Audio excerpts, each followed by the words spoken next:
আওয়ামী লীগ যে এবারে নির্বাচনে অংশ নিতে পারছে না এটা অনেকটাই নিশ্চিত, কিন্তু দলটির রয়েছে বড় ভোট ব্যাংক। আওয়ামী লীগের শীর্ষ নেতারা বিদেশে পালিয়ে গেলেও দলটির তৃণমূলের পর্যায়ে নেতাকর্মী ও সমর্থকরা রয়েছেন দেশেই। আসন্ন জাতীয় সংসদ নির্বাচনে তারা ভোটও দেবেন। এবারে নির্বাচনে যেহেতু নৌকা প্রতীক নেই, তাই ভোট কেন্দ্রে গেলে অন্য কোনো দলের প্রার্থীকে তারা ভোট দেবেন।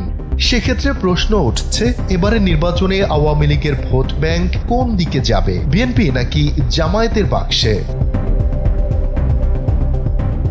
দৈনিক যুগান্তর এক প্রতিবেদনে জানিয়েছে, বিএনপি ও জামায়াত দুই দলই আওয়ামী লীগের ভোট টানতে অবলম্বন করছে নানা কৌশল।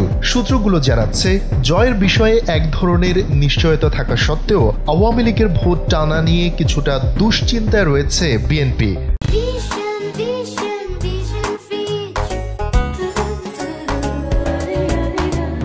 তাই প্রকাশ্যে তারা দলটির বিরুদ্ধে কঠোর অবস্থান দেখাচ্ছে না। পাশাপাশি নির্বাচনী প্রচারণায় অনেক স্থানে বিএনপির প্রার্থীরা আওয়ামী লীগ সমর্থক ও ভোটারদের নিরাপত্তা দেওয়ার আশ্বাসের পাশাপাশি তাদের পাশে দাঁড়ানোর প্রতিশ্রুতি দিচ্ছেন।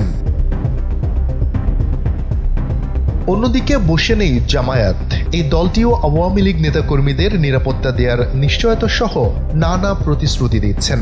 এমনকি আওয়ামী লীগের ভোট টানতে সংখ্যালঘুদেরও দু একটি আসন ছেড়ে দেওয়ার চিন্তা করছে দলটি। খোঁজ নিয়ে দুটি দলেরই নতুন এই নির্বাচনী কৌশলের কথা জানা গেছে। অন্যদিকে আওয়ামী সমর্থকদের ভোট টানতে এনসিপির সঙ্গে জোট করা হবে কিনা তা নিয়ে নতুন করে ভাবছে বিএনপি ও জামায়াত। তাদের শঙ্কা, এনসিপির সঙ্গে জোট হলে হারাতে হবে আওয়ামী সমর্থকদের ভোট, কারণ এনসিপিকে প্রধান শত্রু মনে করে আওয়ামী লীগ, যাদের নেতৃত্বে ক্ষমতা হারাতে হয়েছে দলটিকে। বিএনপির স্থায়ী কমিটির সদস্য মেজর অবসরপ্রাপ্ত হাফিজউদ্দিন আহমেদ বলেন, আওয়ামী লীগের ভোট জামায়াত ইসলামীকে দেওয়ার কথা নয়। আমার মনে হয় তারা অধিকাংশই ভোট কেন্দ্রে যাবে না, আবার যারা যাবে হয়তো বিএনপির ধানের শীষেই ভোট দেবে। জামায়াত ইসলামীর সহকারী সেক্রেটারি জেনারেল এহসানুল মাহবুব জুবায়ের মনে করেন, আগামী জাতীয় নির্বাচনে অনেকেই ভোট দিতে যাবে না, আর যারা ভোট দিতে যাবে তারা হয়তো অবস্থার আলোকে ব্যবস্থা নেবে। সফট সাপোর্টার যারা রয়েছেন তারা স্থানীয় নেতাদের সঙ্গে সম্পর্ক সহ নানা হিসাব নিকাশ করে ভোট দিতে পারেন। তিনি আরো বলেন, আমরা তো সবার কাছেই ভোট চাইব, কে কাকে ভোট দেবে সেটা তো তার ব্যক্তিগত পছন্দের বিষয়।